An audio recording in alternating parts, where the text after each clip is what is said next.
And it's about time for a final conversation of the day. And I have with me parenting expert Ochuko Prudence Daniels, who is the Montessori education visionary and founder of Momahill Montessori School, Lagos. Now, she believes education is the tool for liberation and nation building. She's sharing insights on parenting, focusing on how parents can help children overcome school resumption anxiety, identifying stress, and of course, responding early with support. Welcome back to Wake Up Nigeria and Happy New Year. Happy New Year, It's great to have you here with us. Awesome to be here again. Okay, so I mean, I think this is a conversation that is very key because I cast my mind back to when I used to go to school and I used to hate it. Whenever the long break was over and I had to go back to school, it used to be like, no. So now, let's talk firstly about why that's even an issue in the first place. Okay, so anxiety, if you want to look at it critically, it's quite subtle.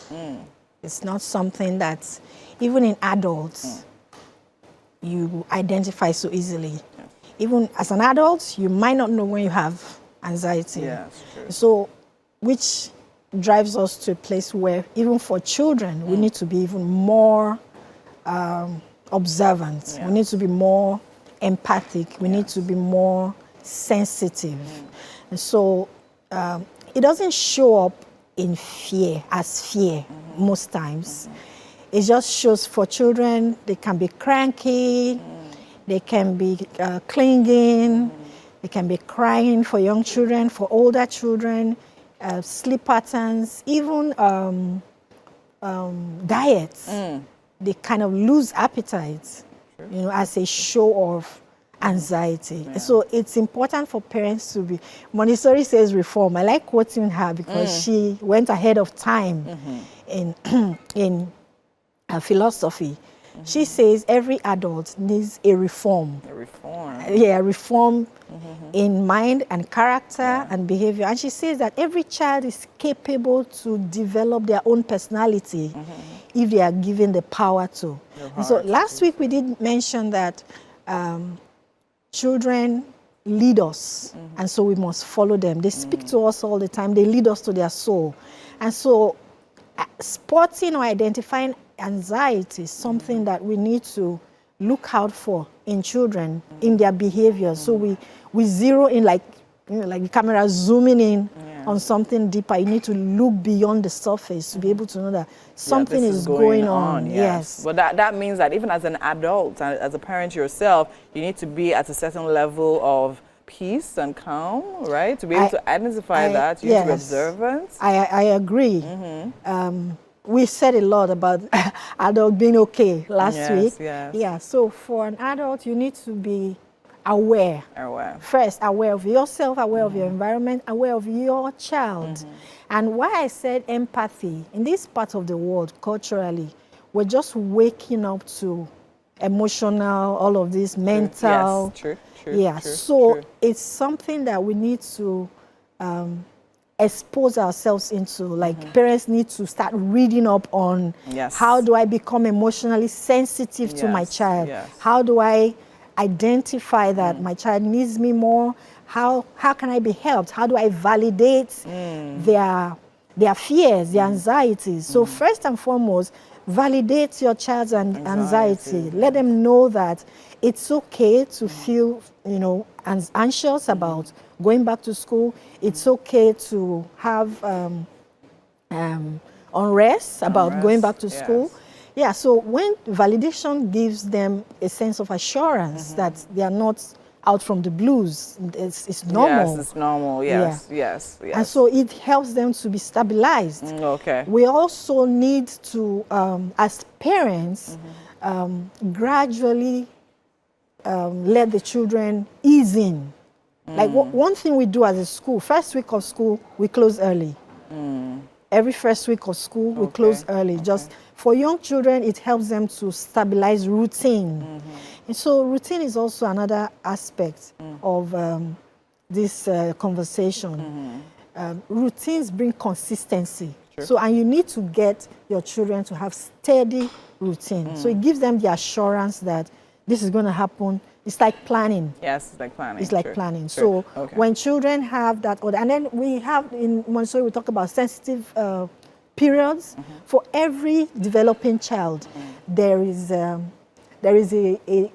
life clock that happens all over the world. So children all over the world have it. Like they walk at the same time, they crawl about the same time. Yes.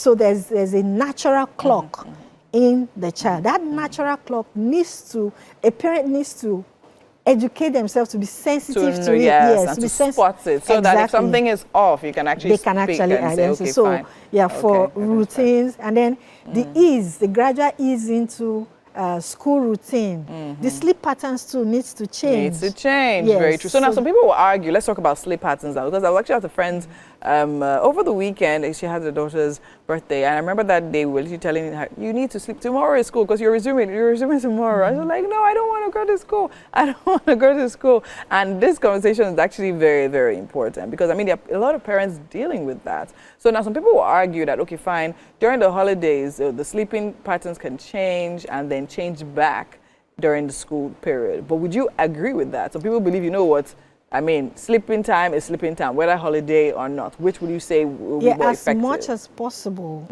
there can be a little bit of adjustments, because children need to sleep, and parents need to work as well. There has to be a balance. In between, the children suffer. That brings me to Maria Montessori again. She speaks about how we want to shape our children, break them, form them. We believe that we play mini gods in the lives of our children. It's not supposed to be so, because children have the capacity to evolve. They can be, and so we need to let them be. And so for sleep is a natural thing. During the school hours, it can be very rigid. Go to bed at certain time. During the holiday, you can ease out a little bit, not so much. Not so much. Yes, so it's not totally off balance. Yes. And then when you want to come back, maybe a week before, a few days before, you start to reduce the timing. Yes, so that they come back to the pattern they are used to, and even have conversations about it. Yes, talk about it, so they know that, oh, I'm having this leverage because there's holiday and I'm going back to my routine. Yeah, so there's no hard and fast rule. The key really is understanding your child. Understanding your child, connecting with your child deeply to be able to know when something is off. And like I say, and I say again, children always speak to us. Always speak to us. We just need to be sensitive enough to actually pick it. Now let's go back to, dealing with the anxiety of going back to school. I know you mentioned, fine, talking to them, they need to understand the pattern, they need to understand that, okay, fine, it's not different, like they are not weird for feeling anxious. So now what other skills can we, or rather, how else can we help them when we identify that anxiety and say, okay, fine, how can we help them get over it? Yes, so some things we can do for young children who are just starting out. It will be helpful to visit the school a few times before you actually start. So that gives them a sense of comfort. Like it's a familiar place. It's not somewhere they just come into the first time and then they're just going on. Them, and then you can practice, like role play is a good way to go around it as well. Practice going back to school, the bye-byes, and have lots of conversations about it, because children, they love conversation. For older children, like from 6 years old to like 12 years old, storytelling, bring in, make it fun. And then also bring out the beautiful part of school, like speak about the positives. Yes, the positives. Yes, when speaking about the positives, children get excited about what's fun at school and all of that. Visit to the teacher as well is a good thing. Have a visit with the teacher.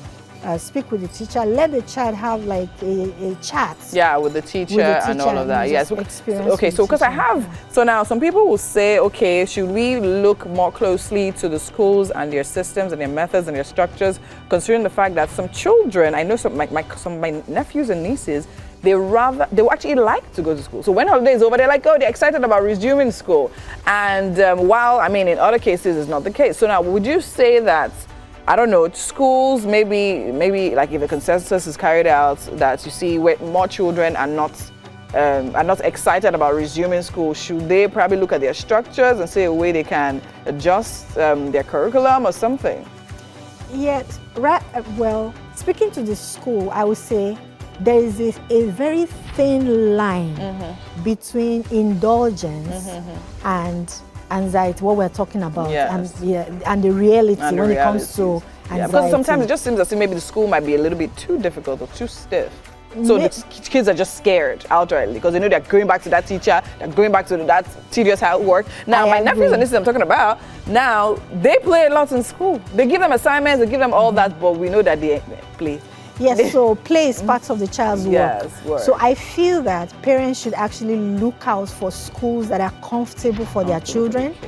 Yeah, because when in our space, for example, at Momahill, when children are saying, I don't want to come to school, it's a huge sign of unrest for us. And discomfort, okay. Yes, so we work with the family to try to figure out why. And why. And many times we find something. What's the most common? The child is graduating into more advanced work. And maybe the teacher is getting frustrated about pushing something out and they want to like do it because sometimes pressure also comes from the parents. True. Yeah, but children speak and so we need to listen and we need to follow. So a lot of times when children say, I don't want to go to school, it might have something to do with the school system. Yes. So we just need to observe and generally. Yes, school system should ease out, and help children. Thank you so much. It was an amazing time having a conversation with you. I wish we could go on, but time is short and we have to go. We have to take you to the kitchen right now because our chef has been hard at work putting together something really yummy. You'll love it. Absolutely. You can smell it now.